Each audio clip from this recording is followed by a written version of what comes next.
far away, in the land of Moab, atop the stone walls of his palace, King Balak stood still, not in pride, but in fear. Below him, stretching across the valley to the horizon, was an endless sea of tents, uncountable, the tents of Israel. They'd not come as weak wanderers. They came as conquerors. Mighty nations had fallen beneath their advance. Kings who once inspired terror now existed only as memory. And now they camped at the very border of Moab. Balak clenched his fists. He understood what his generals would not say aloud. If Israel moved forward, nothing would stop them. Moab had warriors, walls, weapons of iron, but what sword could stand against a people whose God had split the sea? What army could prevail against a nation whose God had shattered Egypt, the greatest empire of its age? Balak knew the truth. No army would be enough, no fortress high enough. There was only one path left, not to defeat Israel, but to turn their God against them. That night, messengers rode out from Moab, horses driven hard through the desert. They carried silver, gold, royal gifts. Their mission, to find a man, a name feared across nations, Balaam, a prophet. It was said, whomever he blessed was lifted high, whomever he cursed was brought to ruin. Night had fallen when Balaam stepped outside. Torchlight flickered across his weathered face. Before him stood the messengers of Moab, their arms heavy with treasure, their voices smooth as silk. King Balak offers you great riches, they said. Come and curse Israel. The reward beyond measure. But Balaam did not rush. He met their gaze. His voice steady. I can only speak what the Lord commands. Stay here tonight. In the morning, I will tell you what God says. That night, the presence of the Lord filled the house. No form, no sound, yet heavy, like the weight of heaven pressing down. And the voice spoke, You shall not go with them. You shall not curse this people, for they are blessed. The command was clear, unmistakable. At dawn, Balaam stood before the messengers. Return to your king. The Lord has refused to let me go. The message reached Balak, but he was not a man who accepted refusal. More officials were sent, greater in rank, richer in gifts. This was no longer a request. It was a summons. Let nothing keep you from coming. Name your price. It shall be yours. Balaam replied, Even if Balak gave me his palace filled with gold, I cannot go beyond the word of the Lord. Yet that night, he asked again, and this time, the answer changed. Go with them, but you must speak only the words I give you. Before dawn, Balaam saddled his donkey. The road to Moab lay open before him, unaware that this journey would test far more than obedience. It would shatter his pride. Morning came early over the dry land. The sun rose like a blade of fire hung above the desert. Balaam set out. The donkey walked slowly, dust rising with every step. The road ahead appeared peaceful. No warning signs, no omen of danger. But some things are invisible to human eyes. Suddenly, the donkey stopped. Balaam frowned. He pulled the reins. Move! But the animal would not. For standing before it was a presence blocking the path, not man, not beast, an angel of the Lord, sword drawn, light cold and sharp. Balaam saw nothing, only a stubborn animal.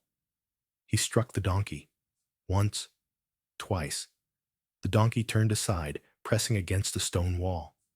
Balaam's anger flared. The third time, he struck harder. Then the unthinkable happened. The donkey spoke. What have I done to you that you have struck me 3 times? Time seemed to freeze. Balaam's arm hung motionless in the air. Yet instead of fear, he answered in rage, "Because you have made a fool of me. If I had a sword, I would kill you." The donkey's voice remained calm. "Have I ever done this to you before?" Balaam hesitated. "Never." Then his eyes were opened, not the eyes of flesh, but the eyes of the Spirit. Before him stood the angel of the Lord, sword blazing, the air heavy enough to crush the chest. The ground trembled beneath his feet. Balaam fell to his knees, face to the earth, heart pounding in terror. The angel spoke, "Why have you beaten your donkey 3 times? I stood in your way because your path is reckless before me. If the donkey had not turned aside, I would have struck you down and spared her." The words cut deep, not into flesh, but into pride. Balaam trembled. "I have sinned. If my path displeases you, I will turn back." But the angel's gaze did not soften. "Go, but you will speak only the words I give you." Balaam rose slowly, his legs unsteady, his back bent lower than before. The road to Moab still lay ahead, but he knew he was no longer the same man.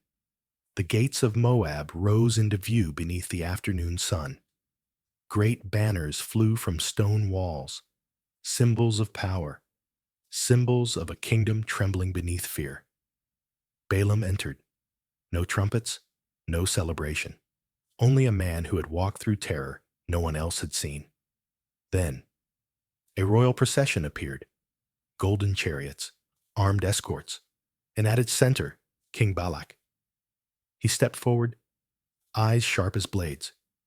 "At last, you have come. Did you think I lacked the wealth to bring you here?" But Balaam did not bow. He met the king's gaze. "I have come. But understand this, I can speak only what the Lord puts in my mouth." Balak's jaw tightened. He did not like that answer, but he needed Balaam. And fear makes kings accept what they despise. As night fell, Balak led Balaam to a high place, Bamoth Baal, a sacred hill. From there, the entire camp of Israel spread below. Fires flickered, tents stretched endlessly, like a living sea waiting for judgment. Balak gestured sharply. "Look, they are too many to count. Curse them for me, now." Balaam said nothing. He turned his face toward the heavens. 7 altars were built, 7 bulls, 7 rams. Blood flowed. Smoke rose thick with the scent of sacrifice. The air tightened. Balak waited. Balaam waited. Then the word of the Lord came, not as thunder, but as a weight that could not be resisted.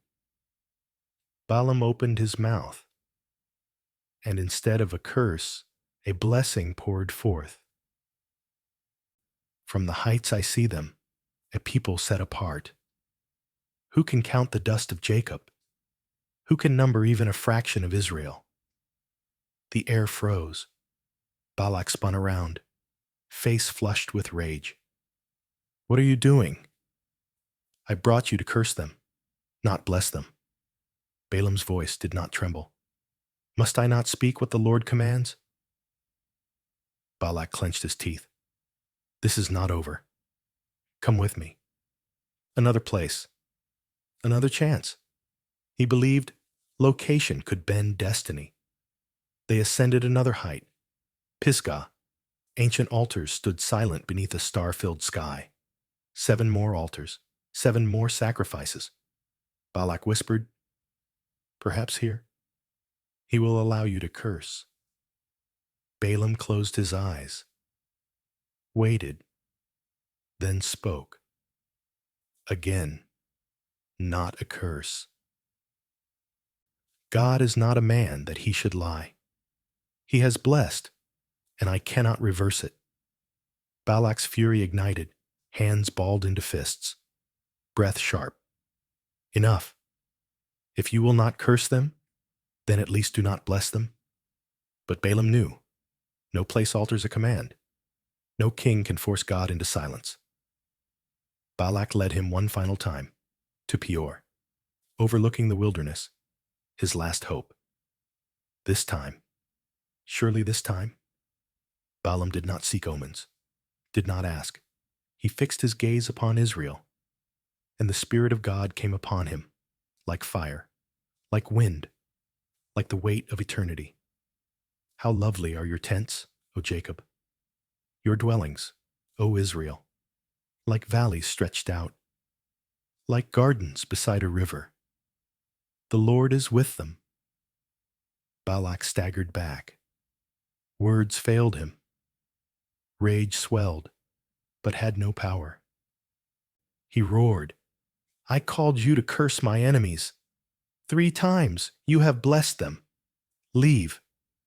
I would have made you rich, but your God has taken that from you.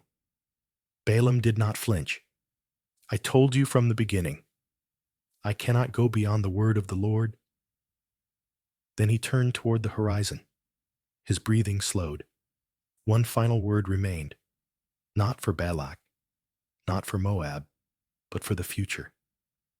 The wind swept across the heights of Peor, carrying hot sand and the scent of fear. Balak stood still, no longer a king giving orders, but a man standing before what he could not control. Balaam stood opposite him, no army, no weapon, yet carrying something far more terrifying, the word of the Lord.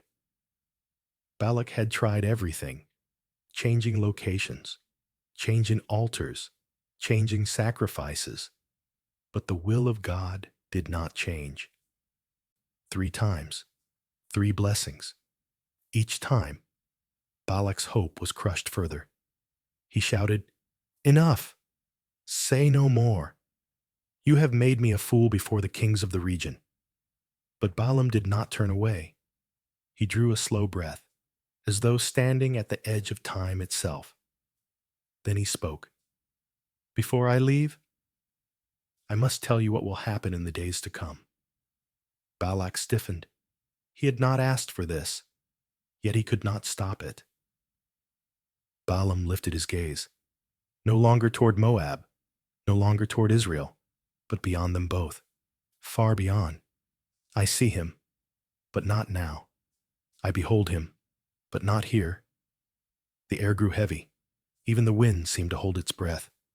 A star shall come out of Jacob.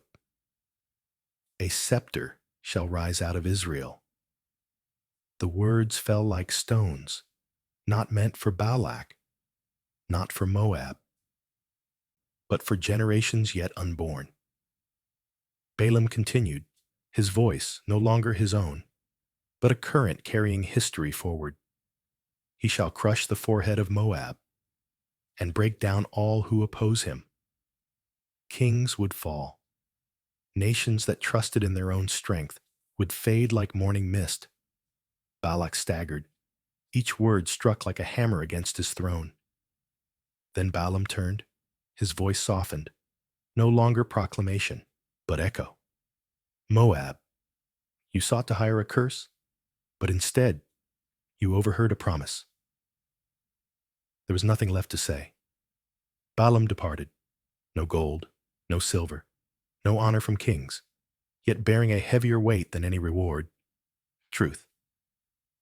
Balak stood alone on the heights, looking down at the camp of Israel. They remained unaware that 3 times their destiny had been sealed by blessing. And far away, beyond Moab, beyond Israel, beyond that age itself, a star waited for its moment to rise. Balaam left Moab in silence. No escort, no praise. The road ahead stretched empty. No gold, no honor. Only the echo of what he had seen and what he could never forget. Balak remained behind, on the heights. The wind still moved. But now, there was no plan, no ritual, No curse left to purchase, only a bare truth. There are powers that kings cannot buy. Israel continued their journey, unaware that behind them a battle had taken place without swords, a confrontation between curse and promise. 3 times, the promise prevailed. Balaam, a complicated man, not a hero, not entirely a villain.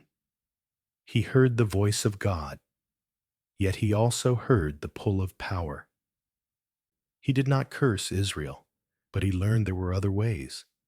His story does not end here, and that is what makes it unsettling.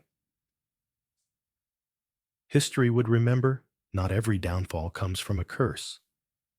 Sometimes, temptation is more dangerous than magic. And the prophecy, the star, it did not rise at once. It did not blaze immediately. It waited, like a seed planted in time. Centuries passed. Empires rose and fell. Balak's name faded. Balaam's name became a warning, but the promise remained. Then another night, another sky. Shepherds looked up and saw a star, unlike the others, brighter, guiding. History shifted. This story is not only about Israel, not only about Moab. It reveals a pattern. God cannot be hired. Truth cannot be bent. And no curse is stronger than what has been blessed. The story ends. But the question remains. If God's word cannot be bought, what in your life is trying to buy it? Okay. Silence.